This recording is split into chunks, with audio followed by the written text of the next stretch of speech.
is that an actual background, or is that a green screen background we got there? It's a green screen. Okay, all right. It looks like Brian is deployed. It looks like there's the what do they call that? The camouflage. You know, the netting they put over tents to make them not visible to airplanes. You know what I'm talking about? I don't know what that's called. The bit behind it is a wall. It's a 16th century wall. Oh, okay. Yeah, Christopher, that's camo netting. Camo netting. Thank you. Yes, it doesn't it look like camo netting? It does a little bit, yeah. A Union Jack there on his tent. So Brian is reporting to us from Afghanistan. He's Oh, and good morning, John. Nice to see you this morning. And good morning, Paul. Good morning. Paul, who is not afraid like me doesn't bother with the green screen. He says, "Here I am." There you go. Well, you all see my background. But actually, yes, I do want to have my official. Oh man, did something happen to my Zoom? I lost my backgrounds. No wonder I had to sign back into Zoom, and I lost my backgrounds. That's very interesting. Something must have gone wrong. Oh well, I will go find one. Anyway, there's my house. There's some of my books there, and my wife's Star Wars backpack there. There we go. So, and my whiteboard. Wait, see if I can learn to do this. My whiteboard there. All right, I can do this. It's backwards for me. Give me 1 sec, and I will put where's Library of Alexandria with the. There we go. Much better. This is the Library of Alexandria, and the our lodge official logo up there in the corner. So, by the way, I don't know why, but in the last week, I've seen like 3 or 4 different Saving the Library of Alexandria memes online. I don't know if it's the anniversary of it, but it's weird. I noticed trends on social media, and someone had, so a guy his girlfriend is looking at his phone while he's in the shower, right? And it says, your girlfriend looks at your phone, and here's all she finds. And it says, when the Library of Alexandria was burned, and then it's firefighting techniques in the 1st century, and learning to speak ancient Egyptian, and building a time machine. So apparently some guy has his goal to go back and save the library. So I thought that was brilliant. Instead of his girlfriend, the whole premise being, instead of his girlfriend finding girls' phone numbers and, evidence of cheating, that's what's going on in his head. It's a lot like that. She's leaning to the side. I bet he's thinking about other women, and he's lying there, and it's like, I wonder if, why Batman's costume has nipples, or, why I can't get my motorcycle to start. He's thinking about something other than other girls, and all his girlfriend can think of is he's thinking of other women. I don't know. I love those kind of jokes. Speaking of fires. Yes, Paul. My junior warden, my junior warden's a firefighter. Oh. And so I got that for him. I saw it on eBay. Very cool. Very cool. That's what we call a segue. Excellent. Well done, Paul. And morning, Alan. Morning, Chris. I'm going to predict when he comes on, he's in his truck. I'm just going to make a guess. Yes, I are. See, all right. See, I know my audience. Southern Arkansas. Excellent. Headed for Dallas. All right. I appreciate you tuning in while you're driving. I think that's terrific. In fact, I'll be off the road in 32 minutes. So. Okay. Alan actually was haranguing me because we had not had a meeting in a couple of weeks. It's like, where's our bi-weekly meeting you promised us? So, but that's on me. So how often do these meetings go? Every 2 weeks, Graham. It's at Graham. Am I saying that right? Or Graham? Yep, Graham. That's right. Graham. Okay, Graham, like a Graham. It's every 2 weeks when possible. All right. Oh, we're 10 o'clock. Well, I'll do the official intro in a minute. But 1 week ago, we had our Scottish Rite Conference here in Norfolk, and I was at that. So I planned around that. And that's pretty neat because it's like we have, I'm sure you all have Grand Lodge, Grand Communications, where you get together. Yeah. The Scottish Rite, we have 8 valleys in the Orient of Virginia, and they're 8 all across the state, and for some strange reason, 3 of them, one in Norfolk, Portsmouth, and Newport News, were all within like 20 miles of each other. The rest of them are spread out all across the state. That's just how things evolved over time. But so like I want to go to Roanoke, which is like the other part of the state. That's like a 6-7 hour drive. Every year, one of the valleys gets to host the conference, and we get together. We elect the new vice president. Well, every valley puts up their own vice president, and they all advance 1 year. So our guy was president this whole year, and we just put in a new guy who's the vice president in the bottom of the row. So basically, over 8 years, you're the vice president representing your valley at the state level. But we conferred the 22nd degree, which was a lot of fun. We hadn't done that. We normally do the Red Hats, the KCCHs in those years, and have a lot of fun. We have a couple of Masonic speakers, and generally we have a hospitality room, and we all sit around and drink and have fun with brothers we only get to see once a year at these conferences is the main thing. So, right. So is this 30 and above or 18 and above? What's that? Just 30 and above or 18 and above? Oh, is there? Well, in the U.S. in the southern jurisdiction, I can say, but primarily all the American Scottish Rite jurisdictions, everybody gets the 32nd degree within the first week. We confer all of the degrees at a reunion, and you get all of them, and you're a 32nd. We do not have 14 degrees running around waiting a couple of years. It's all in a matter of. I know it's different. We do a little bit different here. We do 18, and then after you've been 18 for about 5 years, you go to 30.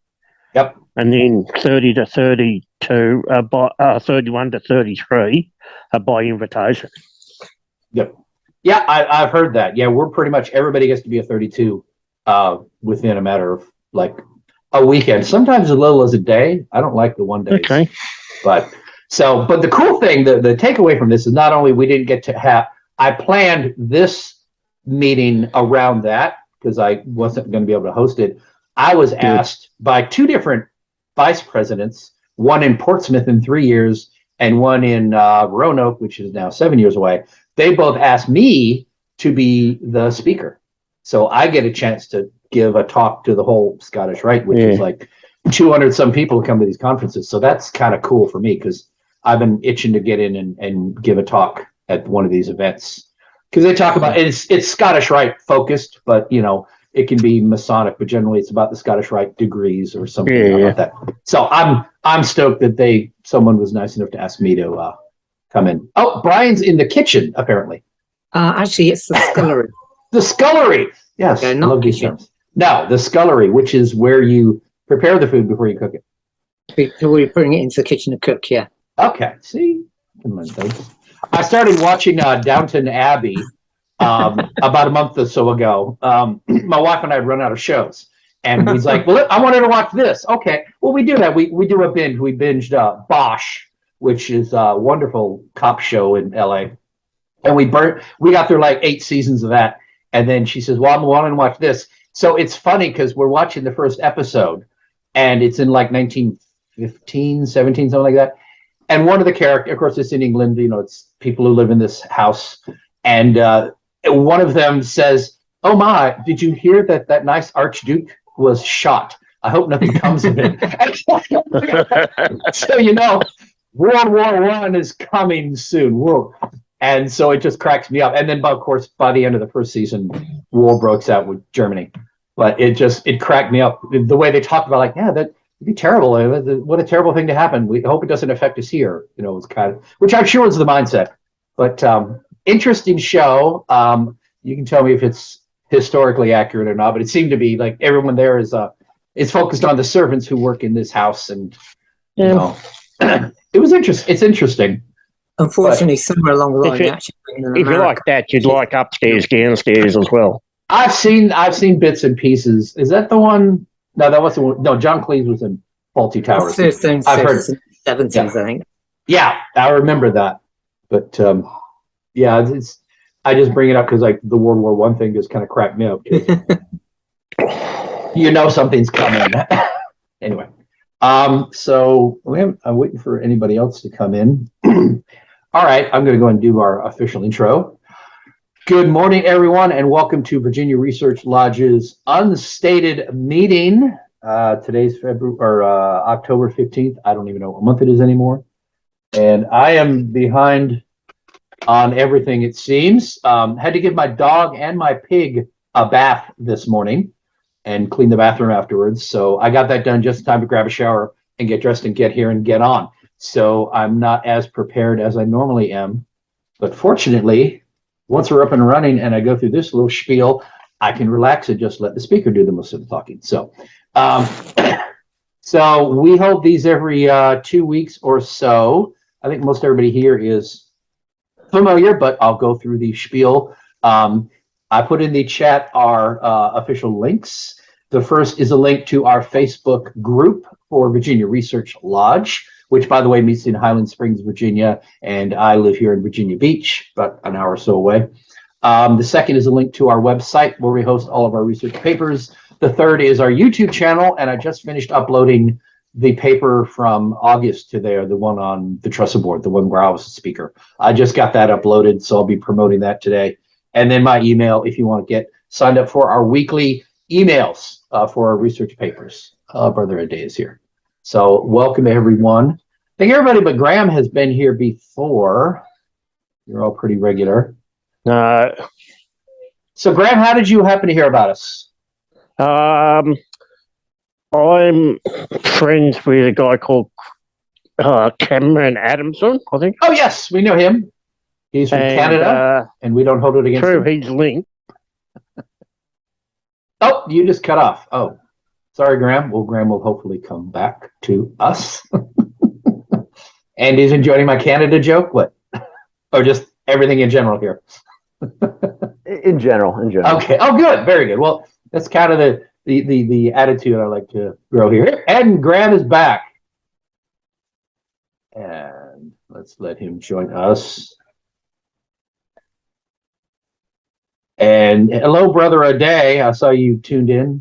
You're still muted if you want to say hello. Hi, how you Okay, doing? I'm back again. Whatever. All right, Graham. Sorry, my little Canada joke made you laugh so much you cut off the feed.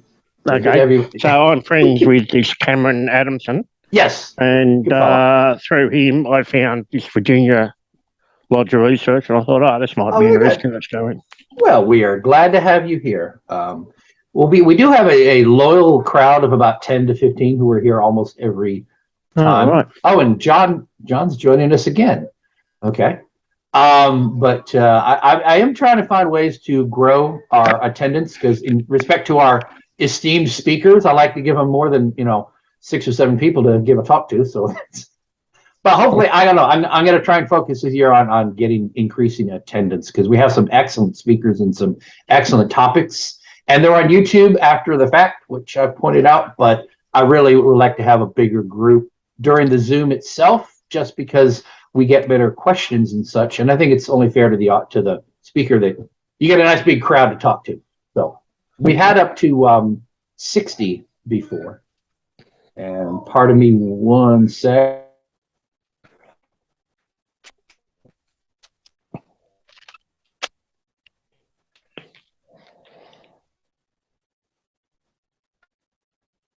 And we're back. Notice no one talks while I was gone.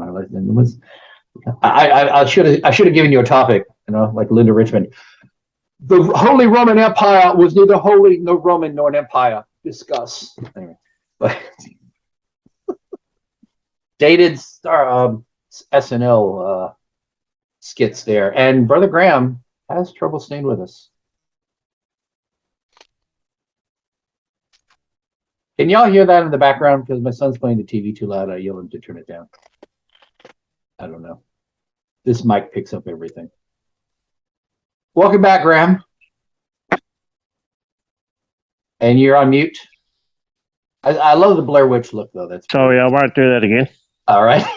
And you said you were in Australia. You said I'm from Australia. Yeah. Oh, you're from Australia. Okay. No, I am Australian. Okay. You're there now. Yep, that's exactly where I am. It's 1 a.m. tomorrow morning for you. All right. That's awesome. I appreciate you staying up late or getting up really early to be with us. Either way. Yeah, no, that's fine. I was going to say a kangaroo knocked over your satellite dish and keeps cutting off your connection here. We got floods here at the moment, so. Oh my! I'm sorry to hear that. in my group, there's several Australians, and they're suffering as well. One of them, a guy called Mitchell, he's actually on flood alert now, and he's being prepared to be moved out. My. This will be his third time this year. Oh, are these like monsoons or just regular rainy weather or something causing this? I really don't know. It's just amazingly bad weather. I'm sure Graham could tell you more about it than I can. Well, is this bad storms, Graham, or? These ones are the worst ones we've come across in the last 50 years. Really? There were the floods have been up as high as about 70 metres. Oh my! Sorry, 70 millimetres. Oh yeah, not quite the same. 70 meters would be. I think I would have heard about that on the news. Yes. So what's that? That's about what, 6 inches? Yeah. Might be more than that. Oh, that is still pretty high though. It don't sound like much until it's flooding your house. Yeah. I don't know about inches. No, 60 is about what? 6 centimeters is about 3 inches or 2. 2 feet? Isn't it 2.5 centimeters per inch? Yeah, something like that. Anyhow, I think it is 2.5. 6 feet. yeah, that's what I I'll thought. up. Anyway, it's quite a bit. Yes, And still a bit, regardless. We've had one death. Oh no, sorry. Guy didn't want to leave his home, and he was found dead on his property. My. And but it's been quite serious. It happened in New South Wales about February or March this year. Wow. And in Victoria, it's now. And but it's the worst. Like we should be in our springtime now, so we should be coming out of rain. Right. But we're going to have a wet summer, I think. Oh, well, I'm sorry to hear that.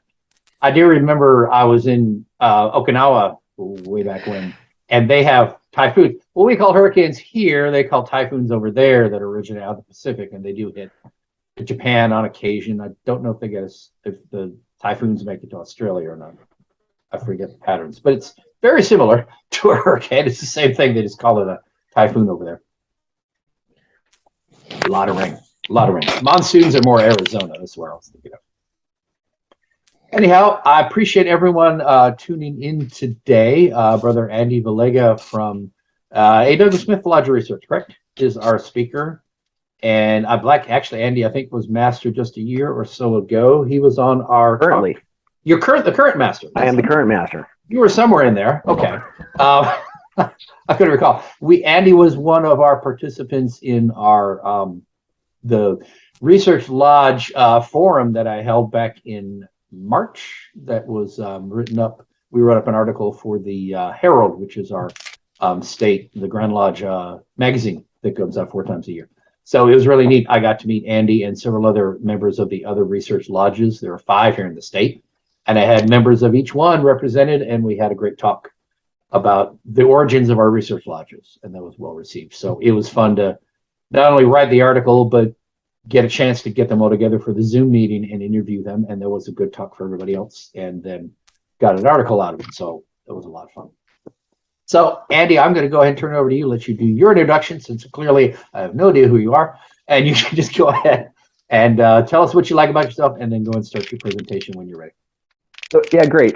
Thanks, Christopher.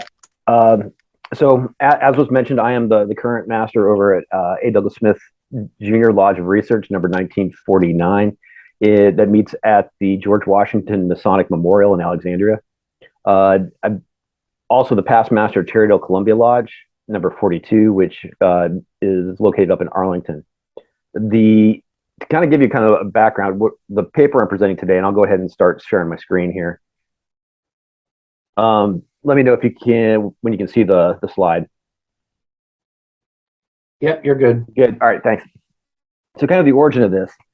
This is an examination of the Common Gavel, and going to the how this kind of came about. So many moons ago, I was the district instructor of work for our district, and one of the things I realized was that one of the things we don't do very well as a craft, especially in Virginia, is we don't teach instructors how to instruct ritual, and we don't teach Masons how to learn ritual.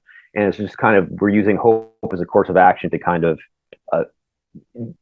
basically preserve and instruct our traditions, which isn't a very reliable way to go about business. So as a district instructor of work and as a member of the research lodge and having a passage for research, I try to find some ways that would put like a Masonic spin on how to learn.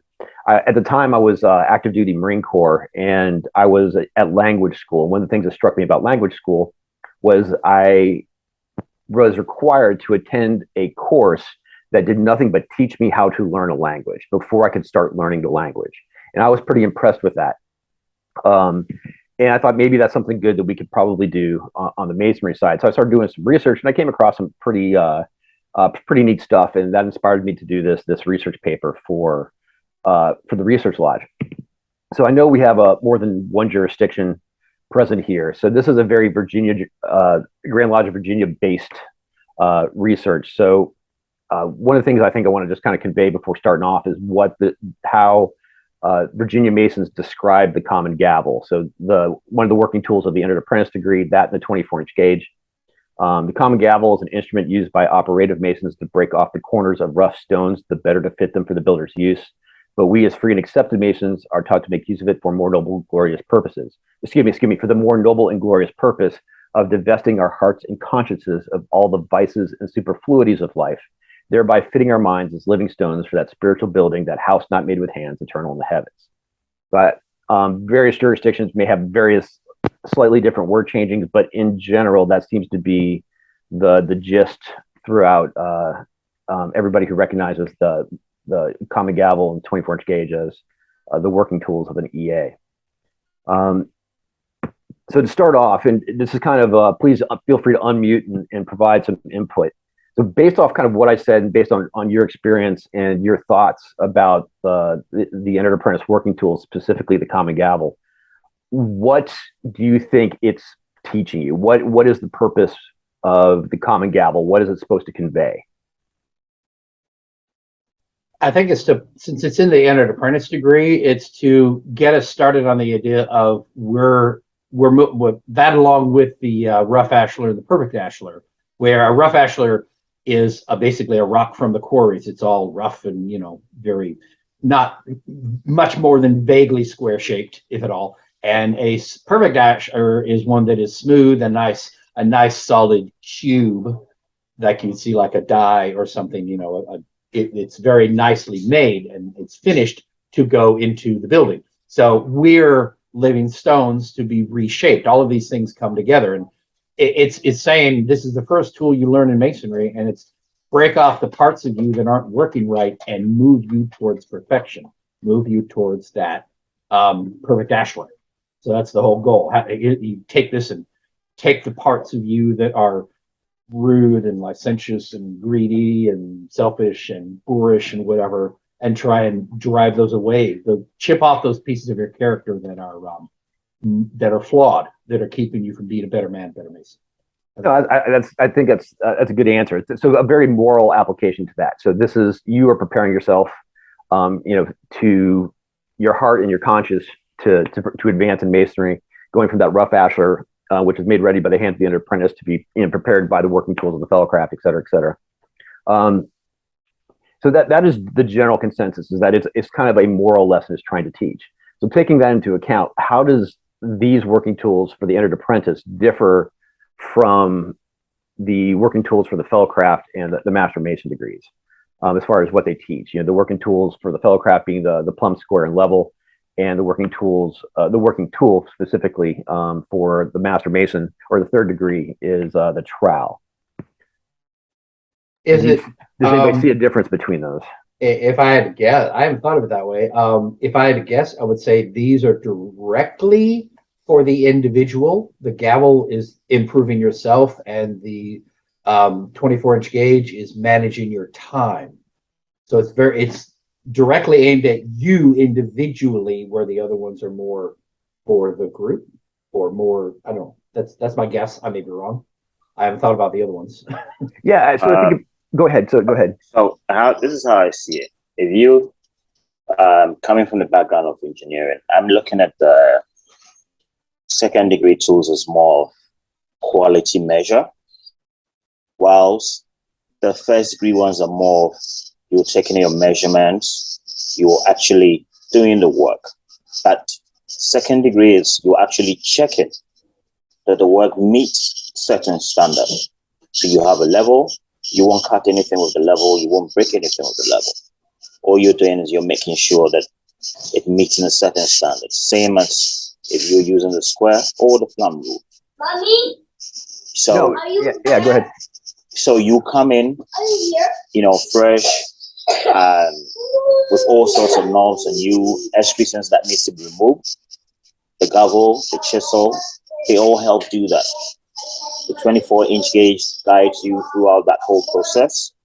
And then you get to the second degree where you're more refined. But it's more of like you're now trying to tune all the education you had, all the exposure that you have now. That is how I see it. And then obviously you go to the third, and it's like you're mastering the work, right? You're now free, you're now independent to be able to do that work yourself. No, yep, perfect. Yeah, Hey, and If I could interject, Andy? yeah, go ahead. You just made me think about this. Okay, I honestly, I did not think about this till I just was forced to think about it this way. You use the common gavel and the 24-inch gauge to prepare a rough stone to make it into a smooth stone. You use the plumb, square, and level to measure smooth stones, as Brother Day said, and fit them into the building. And you use the trowel to spread the cement to bring them together.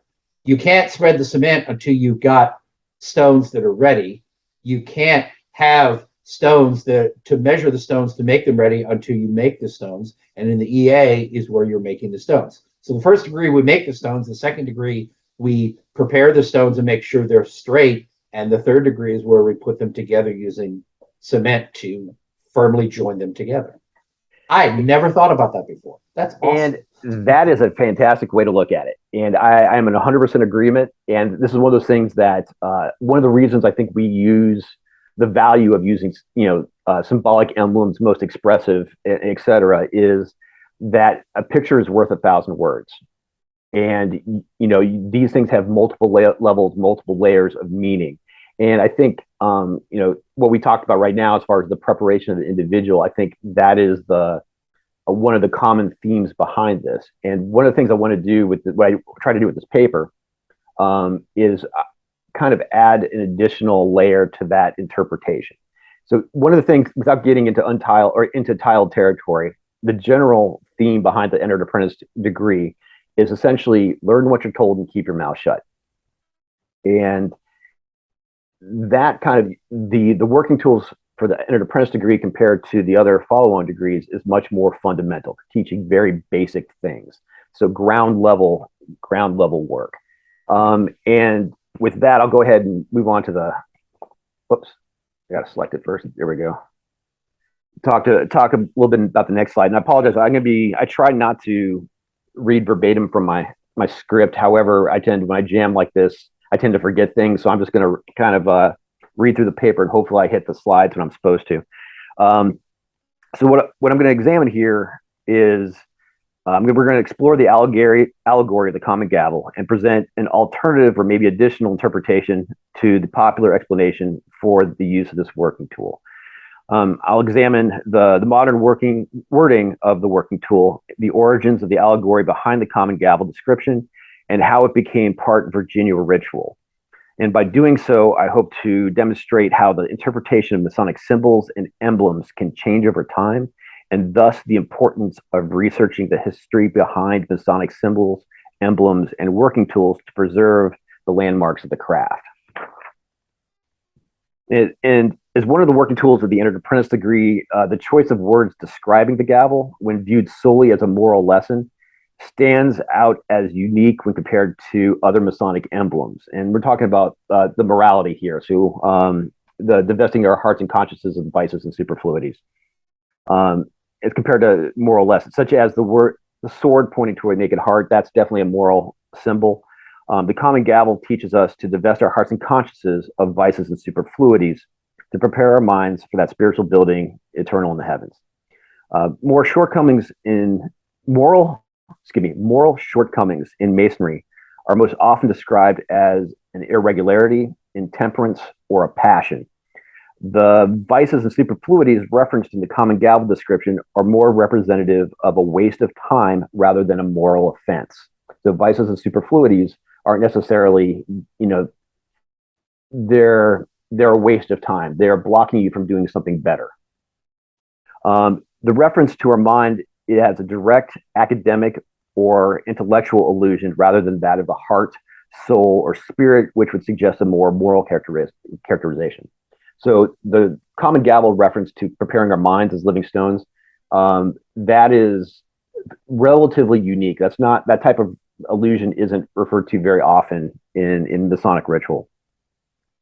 But though it is not a drastic distinction, the use of vices and superfluities as well as the shaping of the mind are relatively unique and merits giving the Common Gavel a further look as far as maybe some additional interpretation or a new way of looking at it. So let's talk about the ritual origins of the Common Gavel. So there's no real record, and this is kind of the problem with Freemasonry. Most of this ritual was taught mouth to ear, and because of that, there's no real historical record associated with a lot of the ritual. But there's no real record of when the working tools were incorporated into Masonic ritual. And one of the pitfalls of research in Masonic history is that very little information is written down or recorded regarding the ritual. Excuse me. Within Masonic literature, there is scarce reference to tools or emblems at all. Anderson's Constitutions of 1723 only mentions that all tools used in working shall be approved by Grand Lodge. And I found a French drawing from 1742 for a lodge of apprentice fellows, which pictures the square, compass, level, plumb rule, trowel, and a mason's hammer. However, the use of the various tools and how they were applied to Masonic ritual was not well documented until the late 18th century. Exposures of Masonic ritual, so like the William Morgan's exposure, where they basically tried to write down the Masonic ritual and then publish it to basically embarrass or expose Freemasonry. Exposures of Masonic ritual are the primary historical source of information on ritual available prior to the late 18th century. These exposures were generally collected by those trying to discredit Masonry, and the questionable nature of how they were acquired, as well as the motivations and biases of their authors, can potentially question their reliability. So things, if they didn't like Masonry, they may have using a little artistic license to paint things in a worse light. To further muddy the waters, prior to the late 18th century, there was no effective attempt to standardize ritual throughout Masonry. There was often a significant variation in ritual even between lodges within the same jurisdiction. Therefore, any single exposure may only provide information on a specific lodge or small group of lodges, vice discrediting ritual throughout Masonry. And despite the problems, however, exposures do represent a reasonable historical source and reveals evolving trends of ritual within Masonry. The exposure, the whole institution of Masonry, which was written in 1724, describes the 12 lights of Masonry as Father, Son, Holy Ghost, Sun, Moon, Master, Mason, Square, Rule, Plumb, Line, Mel, and Chisel. Masonry Dissected by Samuel Pritchard mentions the movable and immovable jewels, but makes no mention of the Common Gavel, Mel, or other working tools. The exposure, the three distinct knocks, provides a Common Gavel description that resembles our modern description. It was originally published in 1760. The three knocks classifies the Common Gavel as a working tool of an entered apprentice and describes its use as to knock off all superfluous matters, whereby the square may set easy and just. Based on these exposures, we can assume the Common Gavel started to gain formality as a working tool in the early 1700s. It is also interesting to point out that William Morgan, of the infamous William Morgan affair pictured here on the slide, provides an almost verbatim description for the use of the Common Gavel as it is currently used in Virginia in his exposure to the mysteries of Freemasonry. Let's talk about the medieval origins. Masonic emblems, and we're going to talk a little bit about locational memory with this as well. So to get a more complete perspective on the Common Gavel, let's look further back than the 1700s. The allegory behind the Common Gavel likely had its origins during the High Middle Ages and the Late Middle Ages. A great number of Masonic traditions found their origins or gained formality during these periods. Traditions and emblems such as the four cardinal virtues, as well as faith, hope, and charity, the orders of the Star and Garter, the seven liberal arts and sciences, Memento Mori, and many others all gained popularity and found increased incorporation into European society during the High and Late Middle Ages. So during this time, academic prowess was measured by how much information a person was able to store in their memory. The more books and stories an individual was able to recall, the greater the intellectual capability. And when I use memory and recall here, this is so memory. If I read a book, I can remember what happened in the book. I can remember general plot lines. I can remember the general characters and the basic themes of the book. However, what I can't do is I can't start from the first word and recite it all the way through to the last word verbatim. What we're talking about here is we're talking about recall, which is that verbatim recitation. So this is starting word for word from the beginning to the end, not just major themes and everything. So when we're talking about memory here, we're talking recall. Let's see. This was not done because of an unavailability of books or literary works, or it was believed a person needed to have knowledge readily available in their memory for recall in order to properly analyze information and tap into as a creative resource to quickly develop sermons, prayers, homilies, lectures, and other feats of rhetoric. So this is basically they didn't have Google, they had their memory, so they tried to make their memory as much as like a modern day Google, something they could basically, whenever a situation came up, they had something that they could refer to meet the rise to the occasion. So in contrast, intellect is measured today by creativity and the ability to find and utilize extreme sources of information, such as reference material and the internet. So what they prized was be able to, during the high Middle Ages, was an ability to recall information. And the way we look at it is to be able to, the application of information. So how we do research to be able to find and apply correct information to the correct problem. So there's a significant amount of scholarly work available on memorization techniques during the Middle Ages. The research was primarily done or collaborated with a researcher named Mary Carruthers, who from New York University. So based on her research, medieval education was characterized by the craft of memory, and locational memory was the style of memorization commonly used during this period to retain and recall text and information. This style of memorization is often referred to as the method of Loki or memory palace, and was a common subject of classical rhetorical works, such as the anonymous Rhetorica ad Herennium, as well as works by Cicero and Quintilian. Locational memory built off the human brain's evolved ability to recall maps and landmarks, and which was essential to our prehistoric ancestors in their nomadic lifestyle. Locational memory techniques generally consist of mentally placing bits of information at a location to aid in its recall. So a lot of familiar buildings, gardens, or common items such as spokes of a wheel, rungs of a ladder, were often used as frameworks and structures in which to mentally store information. Location method is used, for example, in the Entered Apprentice degree and the Fellowcraft degrees, where rounds of ladders, flights of stairs are locations aiding memory recall. Biblical buildings and structures were favorite resources for stored information. Particular favorites were King Solomon's Temple, Noah's Ark, Ezekiel's Temple Vision, cathedrals, and churches. Academic scholars during this period built on the memory techniques of Greco-Roman scholars such as Aristotle, Cicero, and later Christian theologians. And St. Augustine of Hippo wrote exclusively on the importance of memory in his book 10 of his Confessions. So memory craft was the norm in almost every aspect of education during the Middle Ages. And Carruthers argues that many of the buildings and structures included in many of the great medieval writings serve no other purpose than to provide a locational framework for the reader to store the information of the story. Readers can see this technique in the descriptions of buildings and landscapes and the journeys within works by medieval writers such as Dante, Chaucer, Hugh of St. Victor, Thomas Aquinas, Richard of St. Victor, and Adam of Durburg. One important medieval scholar to note is Hugh of St. Victor.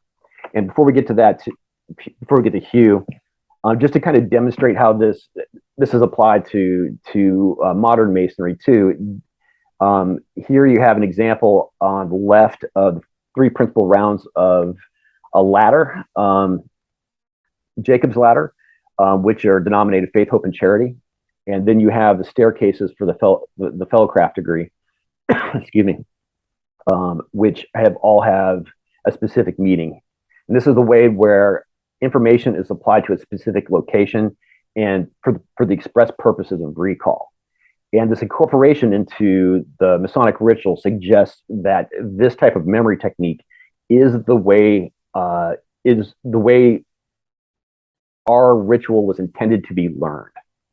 So as a person goes through, this is what they're experiencing, and this is basically supposed to help them recall some of the more important moral lessons of the degrees. So any questions so far on anything I've covered before we move into Hugh of St. Victor? All right, great. So let's talk about Hugh of St. Victor. So one important medieval scholar to note is Hugh of St. Victor. Hugh of St. Victor was a 12th century Franciscan monk who taught at the School of St. Victor in France. And he wrote extensively on academic methods, and his work gained notoriety throughout medieval Europe. So he was, in his position of where he was at his time in France, he was kind of the minister of education for the majority of Europe. So the works that he produced and the people he worked with produced were basically saw as doctrine for purposes of education throughout Europe in the medieval times. All right, so his work, the Didascalion, Hugh of St. Victor uses the work of a Mason as allegory for learning scriptures. In this passage here you see on the screen, he is instructing a student on how to memorize scripture using the allegory of building a spiritual building. So when we read this, keep in mind too, this is kind of, this would be like reading like really old Shakespeare written in French, translated to English. So it kind of gets a little bit of a flow to it, but and you generally need a running start before you can actually start understanding what he's saying. But if you look at this, there's a lot of parallels to a lot of things we do currently, but I'll read it aloud. So take a look at what the Mason does. When the foundation has been laid, he stretches out his string in a straight line. He drops his perpendicular, and then one by one, he lays the diligently polished stones in a row. When he asks for other stones and still others, and if by chance he finds some that do not fit with the fixed courses he has laid, he takes his file, smooths off the protruding parts, files down the rough spots, and the places that do not fit, reduces to form, and so at last joins them to the rest of the stones set in the row. But if he finds some to be such that they cannot either be made smaller or be fitly shaped, he does not use these, perhaps while he labors to grind down the stone he should break his should he break his file. And he continues on. Here is the whole of divinity. This is that spiritual structure which is raised on high, built as it were, with as many courses of stones as it contains mysteries. You wish also to know that the very bases themselves. The basis of the courses are the principles of the mysteries. See now, you have come to your study. You are about to construct the spiritual building. So what he is referring to in these passages in his book is a locational memory technique to be used in memorizing scriptures. And it's he's not introducing the concept, he's referring back to the concept in a very allegorical way. So at this point, this type of memorization technique, this locational memory, has been used for probably hundreds of years formally. So this is something that everybody who was in an academic situation would have already understand. So he's referencing it without specifically naming it specifically.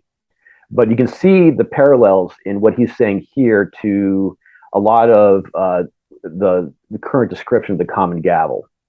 You know, we're creating stones, we're fitting our minds, and we're shaping those stones to build a spiritual temple. Those stones are meant to be essentially Bible verses or information from the Bible that you are stacking in a place that you're going to go back and recall over time. And this is essentially rote memory of, this is describing or encouraging the rote memorization of the Bible. Anybody have any questions from this? Like I said, this is old French that got translated into English, and it bounces around a little bit, but I thought this was a very kind of interesting passage to find. When he refers to a mystery, what's an example of a mystery? The meaning behind the verse? Yeah, that's kind of the way I put it together. And to go into more specifics about this, so at an EA level, kind of the way the process would work is that younger students would memorize by rote. And then the next level, which would be kind of a fellowcraft stage, you take that, what you have memorized by rote, and you try to find the meaning behind those words. So those are the mysteries that are contained in the words. So it's, as a younger, student, it's not so important that you understand the meaning behind what you're learning. It's more important that you learn by rote memory the information, so that later on, as you analyze what you have memorized, you'd be able to capture the meaning and the mysteries out of those. That makes sense? Yeah, it does. Well, it's kind of like in history, like when you think of kids in like elementary school or even junior high, you memorize dates, you memorize the names of countries, the names of leaders, the names of wars and whatever. You're like, why am I bothering to learn this? But you learn like this happened in history, and then this happened, and then this happened. Then you get into high school, even in college, it's like, okay, here's the ideology and the philosophy behind what these people did. Now that you got it ingrained in your mind when there was in England and when there was, the Renaissance and when there was America and all. And now you can fill in the gaps on the philosophies and the meanings and why people did things. Because if I try to teach you the philosophy of something and you have no idea that there was a Reformation in Europe before the US was built, you want to know what I'm talking about. So yeah, if you get the basic pieces in first and force those into memory, like you said, rote memory, and then you can explore the why those things happen. Yeah, exactly. Patterns emerging. Exactly. And this type of education style was in place until pretty much the early 20th century. So this was, if you look back at school books, and especially like curricula back in the late 1800s, early 1900s, it was there was a lot of memorization associated with it at pretty much on any subject. And for those like me who had teachers, so I played cello as a kid, and my first cello teacher was a rather older woman who grew up back in the 19-teens, 1920s, and she, like, there were certain things that she made me memorize, and if I didn't memorize them correctly, I got a crack on the back of the head. So it was, that type of style of instruction was still very prevalent until we started researching other methods to instruct, and now we're getting into we've pretty much grown out of a lot of this, and a lot of kids today don't memorize anything at all. When I was coming in, in high school, I had an English teacher that made me memorize a poem a week. The entire class had to memorize and recite a poem every Friday. And when I was younger in elementary school, I memorized the Gettysburg Address and, some poem about, I think I'll never see a poem as lovely as a tree, which is about all I remember of that. But, those type of things. So this used to be very prevalent in education, but in the 20th century has faded out. If by comparison, like in math, you have to learn the times tables when you're in like grade school, second grade, third grade, whatever it is. it's important because if you memorize how to multiply 7 times 6, you don't have to think about it when you're doing higher math. It's just in your brain. You know it's 42. You don't have to sit there and, the times tables, people wonder, why did I have to learn this? Why did I have to learn this? You do any kind of math later on, you're constantly multiplying things when you're doing anything beyond geometry, calculus, any of that. If you don't know how to multiply 6 times 7, you're at a loss. So there is times when this needs to be beaten in your head for rote memory, and then you can use it later on. Yeah, but what we do right now, it's a shadow compared to what it used to be back in the day. And I think stuff like Common Core math and those type of things are even further divesting away from that. So agreed, but that's getting off topic, but I agree. Yeah. All right. So when I read this passage, this really, so I wasn't intending on doing like a research paper on the Common Gavel, but when I read this, the parallels between this description and the Common Gavel really kind of solidified. And this was what really kind of kicked me into kind of digging into this a little bit more. So this leads us to kind of where did the Common Gavel get standardized into ritual? So the modern description of the Common Gavel was adopted by the Grand Lodge of Virginia shortly after the Baltimore Convention of 1843 and has, for the most part, remained unchanged.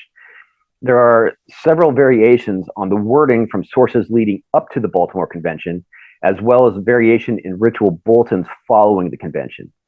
Though these bulletins had no real impact on Virginia ritual following the 1843 convention, Thomas Webb's Freemasonry Monitor of 1818 describes the Common Gavel as divesting our hearts and minds of all the vices and superfluities of life, thereby fitting our bodies as living stones for that spiritual building, et cetera, et cetera. Using bodies, vice, minds. In the 1856 Masonic Trestle Board, published by Charles Moore, it has one more word changed from the 1843 convention, adding the word superfluous to the operative use of the Common Gavel. Rough and superfluous parts of stones is how that's how operative masonry used the Common Gavel. And then in 1846 editions, the 1846 edition of the Trestle Board states fitting ourselves as living stones. That's where that got modified or adjusted there. Despite these minor variations, commentary following the 1843 Baltimore Convention regarding the ritual agreed upon by the convention suggests that the wording matched, at least in substance, to what had been previously accepted by the majority of lodges.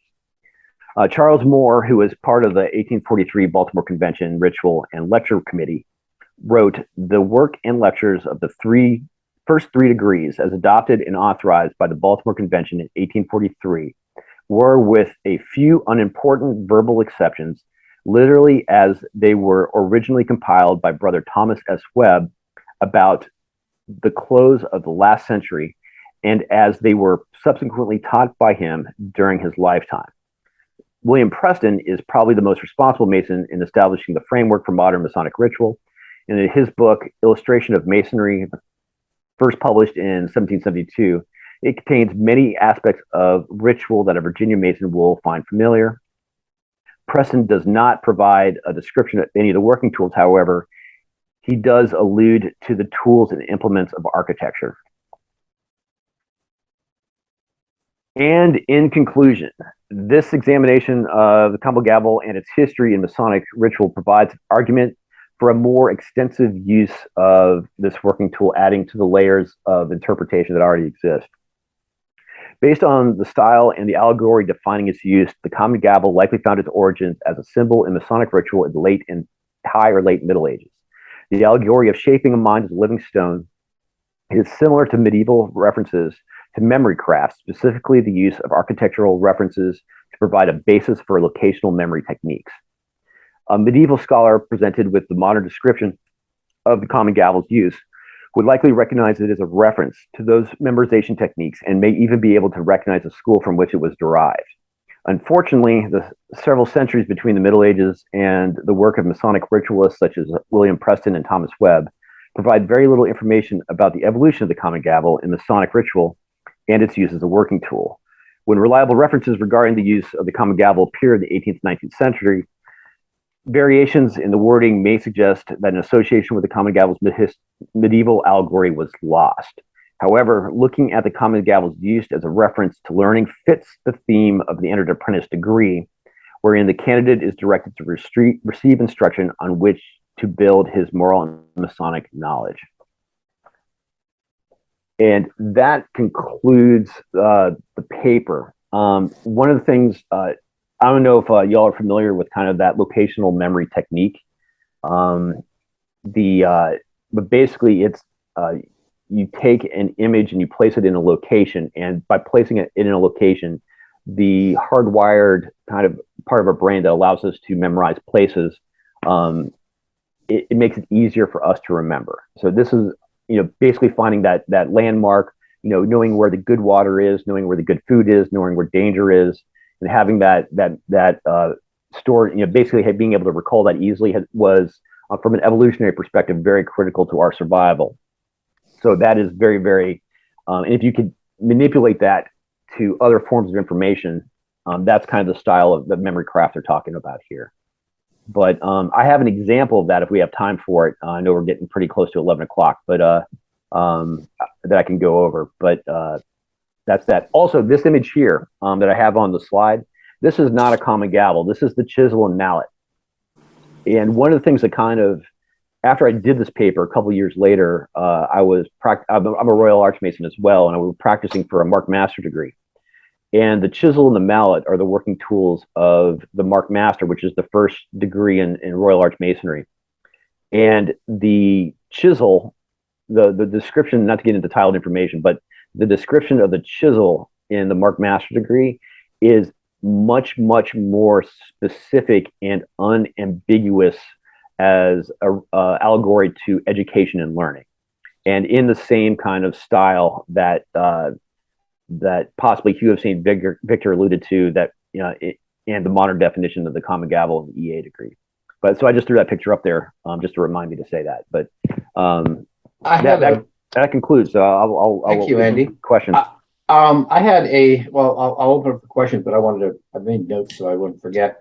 You talked about how most of our Masonic Masonic instruction is about the heart, and the Common Gavel is specific to the mind. I want to point out also when you're talking about the 7 liberal arts and sciences, which tends so talking about grammar, rhetoric, logic, and so on, it tends so effectually to polish the mind, and it prepares you. In other words, by studying the 7 liberal arts and sciences, you prepare your mind to do better things. It's not an end point. You don't learn the 7 liberal arts and sciences and, hey, you're good to go. The whole point is, and this is the way education used to be at one time, is you learned the quadrivium and the trivarium. You learned the 7 liberal arts and sciences, as we say, to polish the mind, to get your mind ready to actually go off and do more thinking, to do more research.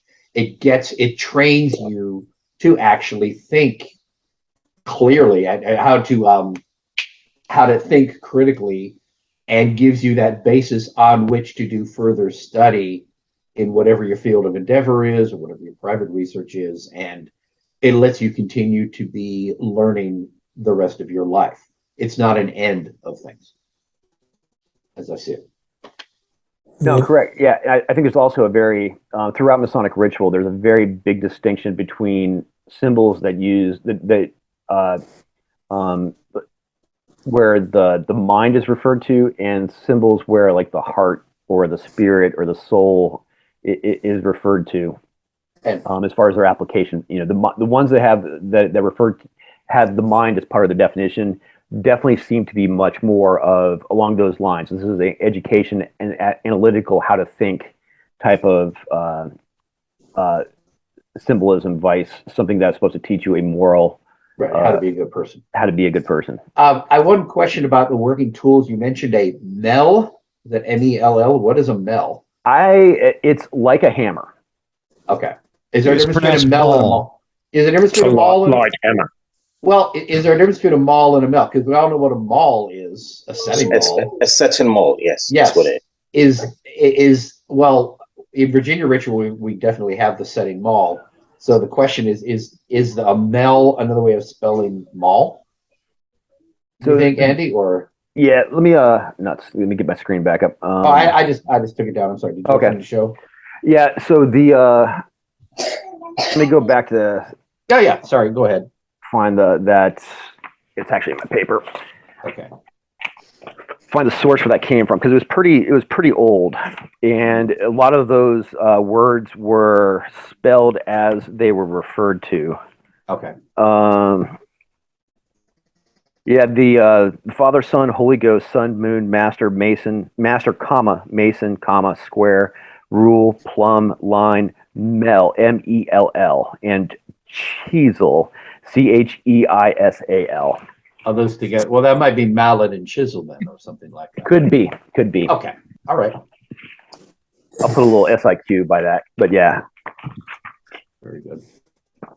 Any other questions? I don't want to monopolize you there. Does anybody else have questions or comments on the paper? Got a comment. Please. Can you hear me? Go ahead. Yes. Beautiful. I tend to like to use the generic terms of you can add to your memory, or the comment is that you can add to your memory, but you cannot subtract from it. So once you've inputted information into the mind, it'll always be there. Now, you might, over time, that might deteriorate with diseases like Alzheimer's and the like. But in realistic terms, once you've planted the seed, then the information will always be there. It's just like a computer, it gets jumbled up in the system until you actually physically find the file that you've got to look for to recall it, so that you can go to, in this case, a lodge and present a chart or something of that nature. Now, and I've forgotten the gentleman's name who referred to education at high school and technical schools and colleges and the like, but he's right in that sense that when we go to school, we learn how to. Well, primary school, we learn how to write, we learn how to read, the basic knowledge, and then when we go to a higher level of education, the secondary level of education, we learn to adapt that to whatever course of study that we're learning, and then you go to university, you do the same. It's the same thing with Freemasonry. As you progress through the individual levels, we learn how to give a charge, or we learn how to repeat it. Like when we go, when we're being initiated into various degrees, we're just copying the information that somebody else will give you, and then as we go up, as we go into the ladder, then we learn by watching and the techniques how to present that to the next person coming in. And it's just by rote, I think was the word that you used, Andy. Is it Andy? Yep. That we learn. So our times tables, we learn 1, 1, 1, 1, 2, 1, 3, 1, and you keep on doing it until you do that. Same's got to be happening. And if you're a mentor out there mentoring new brethren or new members joining, they've got to learn to repeat or to repeat information in their mind so that they can recall it, so they can give even a small charge. And that's what we lack here in Australia. I suspect that's happening to a lesser degree or somewhat similar degree in the States. Yeah, so actually, to jump on two of the points you just made there, you're saying that the first one was that you can remember stuff, but it's hard to forget. Like basically, once it's in your memory, it's in your memory, and you have to. It's tricky to kind of get rid of it. So one, if you ever see somebody who's able to memorize an entire deck of cards, or these waiters who'll do a trick with, they'll come over, they don't write anything down, but they remember exactly what you ordered. at your table with a party of like 20, those type of things. They're all using this technique. This is almost in today's world. This is almost like a bar trick, to do this. And anybody's capable of doing this. This doesn't require any type of gift or you have to be a savant or anything to do it. But to the point of you can put stuff in, but it's hard to take stuff out. During this education process, where you're using this location memorized, you go to a location like King Solomon's Temple, which you imagine it looked like, Noah's Ark, which you would imagine it looked like. But they actually had to do like field trips to places and fancy houses and palaces, so they have new locations to put stuff in the memorization process. So it's one of those things that so once you remember an image at a location, it's hard to not remember that image at a location. And so that was kind of the first to your first point. Yeah, they had to keep on finding new places to put things. The second part is talking about kind of that. One of the big things I push is that everybody can learn Masonic ritual verbatim.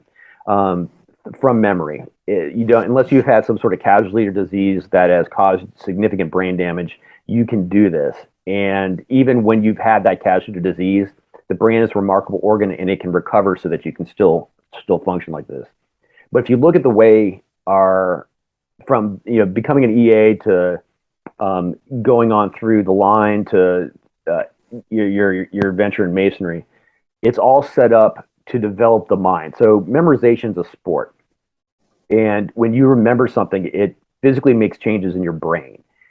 And just like an athlete, you can train to be more effective and efficient in that. So I run marathons, not very fast, but I do it. But I don't just one day decide to go run out 26.2 miles. I have to build up to that point. And if you look at the way we present information in Masonry, it is designed to do that kind of same thing, but with the memory. So you become an EA, the first thing you do is you memorize the EA catechism before you become a fellowcraft. And a catechism is a question and answer back and forth that's relative, even though it's a little bit long, it's relatively easy to memorize. So I get a cue every time I get asked a question to give a specific response, and I can remember that based on that cue. So that's relatively easy. The catechisms become progressively more difficult as you move up through the degrees. But after you finish the degrees, you get raised. The next step is getting that warrant certificate. Then you start talking about, when you become a lodge officer, you're not basing, your memory recall off of a verbal cue.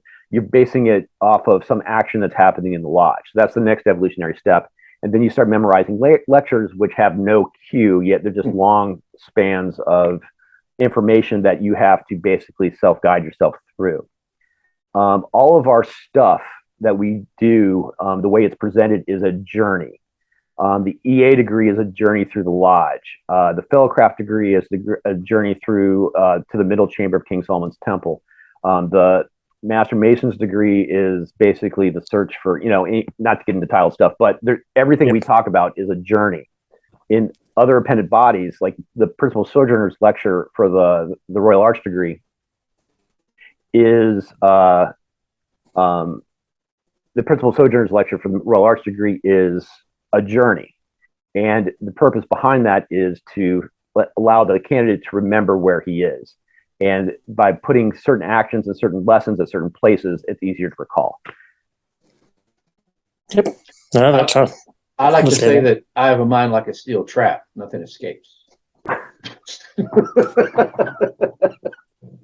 yeah, I know what you mean about Andy about memorization. I'm one of those people who actually enjoys learning lectures, and I've trained myself to.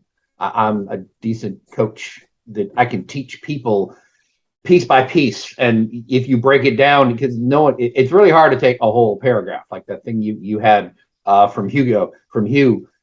If you read that whole thing, I'd ask you to memorize it just by reading the whole thing over again. It'd be hard. But if we took like the first two phrases and I made you repeat those, takes the next phrase and then add that to the first phrase, and you just build and build and build and build and build.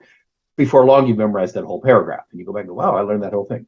So I know how to memorize, and I've learned how to coach people because I know the best. I've learned techniques on how to memorize. You just take piece by piece and you repeat it, and then you learn to do it while you're doing other things. When I mow the lawn, I usually run through one of the degrees. Or if I have a Scottish Rite reunion coming up, I'll work on my part for that, like the tent scene. And I can mow the whole lawn and get most of the way through the tent scene. Then I'm stopped and I'm like, okay, now let me finish the last 3 pieces because I want to finish before I put the lawnmower away. But that's one of those things that I learned to do it, while you're doing, once you've got it memorized, to bring it back to memory. I find I have to go over it for a few times before I go present it. But I'm usually doing it while I'm doing something else, and it comes back to me then. So, but not everyone loves doing ritual. Not everyone enjoys doing this sort of stuff. Yeah, and that's one of the things that we've found, and I know most of us may not be within the Virginia jurisdiction at the moment, but we just finished the Reed Simmons Ritual Academy in Roanoke in August, and I'm a member of the committee of work for the Grand Lodge, and I opened my big mouth about, one of the things we do real poorly is we don't teach instructors how to teach, and we don't teach, students how to learn. And they're like, hey, great, do a seminar. So I'm like, yeah, nuts. No good So I deed ended up doing a seminar where I Those go are over, good teach. yeah, where I go over a lot of the, basically some memory craft and some teaching strategies that have been around for hundreds and hundreds of years, but never really applied. And one of the things that we find from a committee of work perspective is all of a sudden you have a guy who hasn't done the catechisms ever, he's in the line, and he's got to get a warden certificate, and he's trying to fire hose it into his memory, and he gets frustrated. His mentors get frustrated because they're not teaching it right. He's not learning it right. They're putting too much information in at once, and they just get angry at the ritual. And instead of like the warden certificate being viewed as a part of the journey of a leader in development, it is looked as a hurdle to get past in order to sit in the East. And that's that's bad. If that is the situation, that is a toxic situation, and we need to get out of it. But one of the things is, people, you can't fire hose. You can't sit down for a 4-hour session and try to memorize a bunch of spoken word. You have to take it piece by piece. I generally use the rule that for 1 second of spoken word takes 1 minute of work to memorize it. So if you have a 10-second piece, that's going to take about 10 minutes to memorize in short-term memory. And then you got to practice it, like you were saying, like mowing the lawn or whatever, to get it transferred from that short-term memory into your long-term memory. And then doing that small pieces a bit, you develop your brain, you develop those synapses and those connections that allow you to learn more and more at one sitting. So eventually you get to the point where you can absorb a lot of information in a relatively short amount of time. So, but that's my soapbox. That's my committee of work. So there, that's quite all don't right. give me an excuse that you can't memorize, because I know you can. So. Well, I think that's the right attitude, because we basically tell ourselves, well, not every Mason can learn the catechism. Then we have things like what we call what's the term for it? The short route we let people take. I forget what the correct term is. Which has become a crutch. What is that called? It's not you have the traditional method and then the alternate method. The alternate method, which is basically you learn about 10 questions and you learn I think you do have to learn the obligation and the signs, but the screening of which is usually abbreviated, and it doesn't get that. You learn the signs, you learn what to do when you travel and that type of stuff. Right. But I mean, in my opinion, never to be humble, every Mason should be made to learn the catechism as is. And if it takes longer, that's fine. If the coach needs training on how to coach, that's fine. But if you have the mindset of, well, he can't learn this, well, he's never going to be a useful officer or a productive member of the lodge if he can't even learn the catechism, because pretty much everything in the catechism you repeat as you're an officer, and you're going to be master of the lodge. You have to learn all those words anyway. So, yeah, and 60% of what's in the warden certificate, actually it's probably more than 60%, but 60 to 70% of what's in the warden certificates in the catechisms. So when you have somebody learn the warden certificate, it's review, not new material. So yeah, I mean, and if you haven't memorized the answers, at least it's in the questions you get asked. So but I guess that's it's kind of like, well, whenever I hear people say we need to adjust to the times, we need to adjust masonry to the times, like, well, why? If we have something that's worked for at least 300 years out in the open, who knows how many centuries in the dark, why is it exactly that we need to change? What is it that modern society offers that's better, making it easier? Because I guarantee, if a man goes through the catechisms and comes out at the other end, he's developed the confidence in himself. There are plenty of men out there who were not like me, who did not do drama in elementary school and junior high and high school, who were all about memorizing and being in plays and all that stuff. People who never played musical instrument, never had to memorize a piece. I get it. There are guys who didn't have to memorize. It wasn't their thing. And they didn't have to do it till later in life. But once you've done it and you realize, oh, that's something I can do. It's a skill you've grown that you've always had. You just didn't know you had. Yeah, and our craft, you're expected to start from zero. I mean, the way we're supposed to teach information, you're expected to not have any ability, and the way we're supposed to instruct that develops that ability over time, just like an athlete is conditioned over time. Your mind is conditioned to better. But then I was in D Malay, so I already memorized a lot of stuff long before I joined Masonry. So for me, memorization comes super easy. It's amazing how many things I managed to cram into my head and remember. But that's me. I realize not everyone's as good or willingly take on learning lectures, but everyone should be able to learn at the bare minimum. Like you said, anyone can be trained. Some of us naturally take to it better than others. We'll learn the really big parts, but everyone can be trained to learn the basic parts. Yeah, and I agree with you that not every Mason can memorize. However, the percentage of Masons that can't it's so small. It's less than 1%. Right. It's just generally the reason they get frustrated with it is they don't know how to learn it, or whoever's their mentor isn't teaching it effectively. So when people talk about, we need to make the requirements easier, my counter to that is we don't need to make it easier. We just need to make the requirements easier to learn. And that generally get rid of the obstacles that are in place to basically preserve and instruct our ritual. Yep. Any other questions for Andy? We're about 10 after 11, so we're doing pretty good on time, actually. Any other questions or comments? We lost a couple of people there, but that's quite all right. I actually enjoyed that. Paul, Brian, anything to comment or add, or well, I'm sure everybody gets a chance to ask questions. Oh, just one comment. Please. My memory is more positional and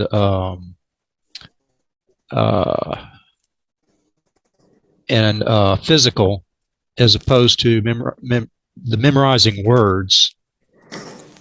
It took me a while to get my proficiency for my EA degree, like right up to the last minute probably. But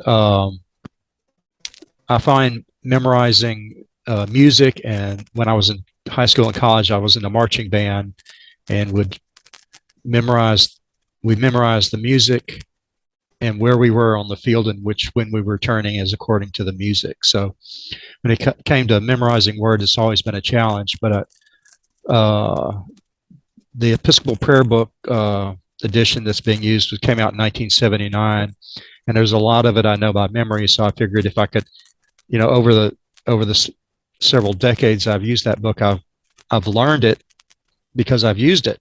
And so I realized when I joined Masonry that it may take extra work, but I know I can do it because I've done it. Yeah, exactly. Once you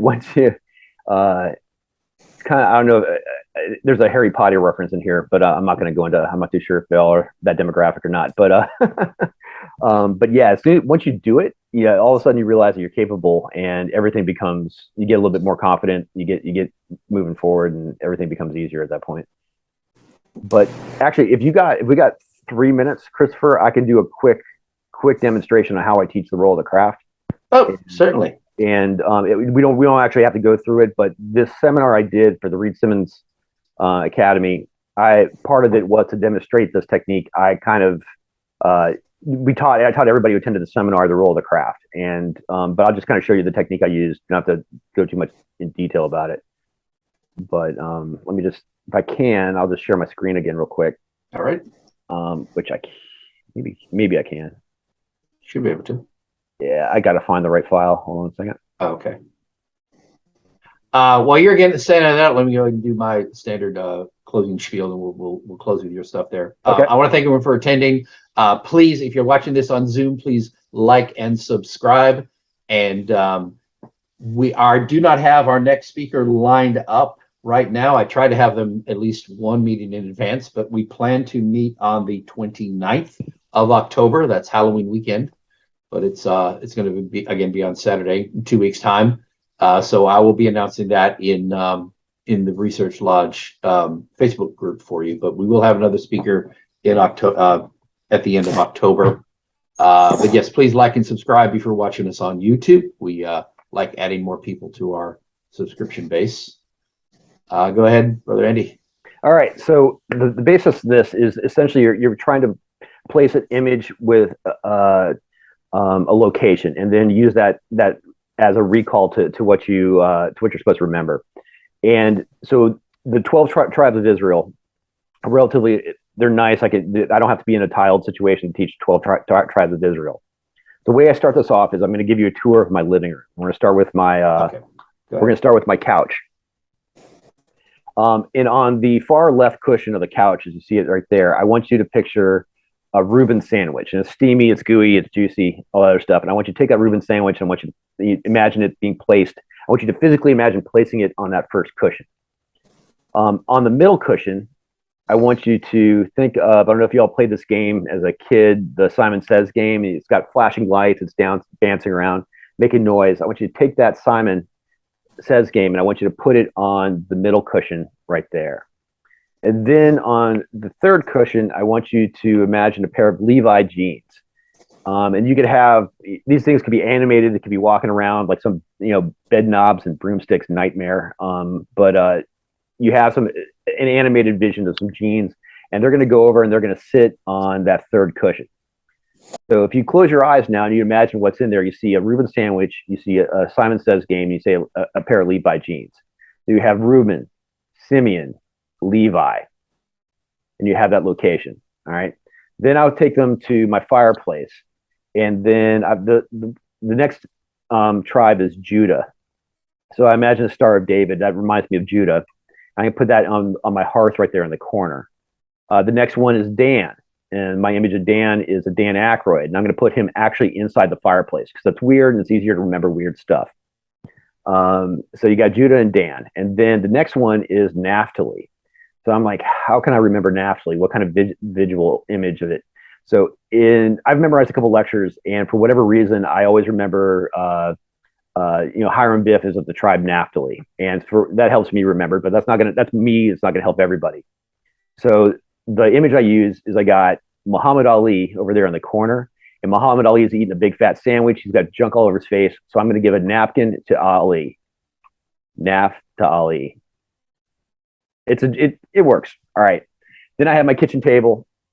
Then on the top of my corner is the next one's Gad, and Gad's kind of another tricky one. It doesn't translate well into other images. So I think of Cyndi Lauper from New York praying. So she's going, "Dear Gad." So Cyndi Lauper praying to Dear Gad is up the corner. The next one is Asher. So imagine ashtray underneath the table. And then the next one is Issachar. This is another one that doesn't translate well. So an image I use is a game show where some guy has just won a car. Tell him what he won, Bob. It's a car. So when I place that up in the top right. And then I go to my kitchen, and the next one is Zebulun. And Zebulun, I'm from North Carolina. There's a town called Zebulun. So my image of that is a street sign that says "Welcome to Zebulun." However, that's me, not everybody. So a general one that I generally teach is Zebulun sounds a lot like Zeppelin. So I have a tiny little model Zeppelin that's flying around inside my sink. And that's my image for that. The next one is Joseph. So what I have a little picture of Joseph with the baby Jesus and Joseph's over at the stove heating up some milk for baby Jesus. And the last one is Benjamin. And Benjamin, I think of Gentle Ben, which I think y'all are y'all can relate to this. I think this is an old enough crowd. When I teach this to younger guys, they're like, "What the heck's Gentle Ben?" And it kills me. But you have Gentle Ben, And so I have Gentle Ben rummaging through my cupboard. So I got, Zebulun, Joseph, Benjamin. So going back all the way to the couch, you got Reuben, Simeon, Levi, Judah, Dan, Naphtali, Gad, Asher, Issachar, Zebulun, Joseph, Benjamin. And this will take what usually will people do when they try to just memorize it, go through the list and go, okay, all right, the first one is Reuben, then Simeon, then what's the third one? Doing it this method cuts the memorization time into about a quarter. So what would take 20 minutes in rote memorization without using this technique takes about 5. So that's my spiel. And modifications of this, you can basically learn everything in masonry using some sort of derivation from this style. That is most impressive. I like that. Just go and see Joseph in the Amazing Technicolor Dreamcoat. Yeah. So that actually people bring that up. Yeah. Why don't you just think of the Dreamcoat? I'm like, well, that works too. Yep. Very cool. I like it. And I got the Gentle Ben reference. I didn't grow up with Gentle Ben, but I heard that I knew the term. I didn't realize it was a bear. Yeah, we didn't have cable growing up, and that was one of the things that it was either that or a soap opera. Right. It was either the UHF version of Gentle Ben or if it was something on a soap opera on a ABC or CBS. Right. Well, thank you, Andy. I might take that one snippet by itself and put that up on our YouTube channel as a standalone thing. I've been looking for smaller bits because these things are like an hour, 2 hours long. And I've been told that kids, people don't watch YouTube for hour-long things. They do watch this. They do seem to watch this, and I'm glad they do. But I've been trying to think of ways to make our Masonic stuff, our research stuff, more accessible to more Masons out there. And I'm trying to find ways maybe getting shorter papers and putting them out there, or getting short talks and things, and just to draw people in. So if you don't mind, I may cut that out by itself as a standalone thing, because I think that's useful and it's short. Do with it as you will. I appreciate it. Thank you. Thank you very much, Andy. You are welcome to come back anytime and ask the other brothers there at A. Douglas Smith to if they want to be a speaker. We'd love to have them here, because this is for research, not just my lodge by any means, but all the research lodges, not only Virginia but elsewhere. But I'm always looking for speakers, and I try not to have the same people over and over again. I'm trying to, bring in new speakers all the time. I'm happy to repeat people if they want to come back. But I'm trying to build up a good stock of speakers I can call on and just do this continuously. It blows me away that I've been doing this for just about 2 years, and the quality of the stuff we've had. I go back and look at the list of the things we put on YouTube. It's like, there's some really neat stuff here. And I wish I could get the word out more about these things we've had, because we've had some terrific speakers here, and they're accessible on YouTube. You don't have to go to a lodge meeting to see them. Go to a lodge meeting. Go visit a lodge. But I'm saying, if you can't, you may not have a research lodge close to you, and you may have time. I don't have time to go to a lodge. I don't know when the next research lodge is, but there's plenty of stuff online, and we're adding to that content that's available out there. I want to find more ways to spread the word and make people aware that there's Masonic content out there. And I like the fact that we've touched on so many esoteric things here. It's really pretty neat. And I don't know, I'm kind of impressed at what I've been able to pull together here and the great speakers we've had, because there's this stuff you won't just find everywhere. And Masonry can be so dry. The meetings if you don't have good speakers and good education, you're going through the motions. You're having your meeting. You do the minutes. There's a lot of good content out there, and I'm just glad I'm able to make it more accessible to people. We just need to get the word out. So I appreciate you coming here, Andy, and Graham. Appreciate you joining us for the first time. Thanks, guys. Paul, thanks for sticking out to the end. All right, you all take care. Have a wonderful day, and we'll see you in a couple of weeks. Thank you very much. Thank you. Bye-bye.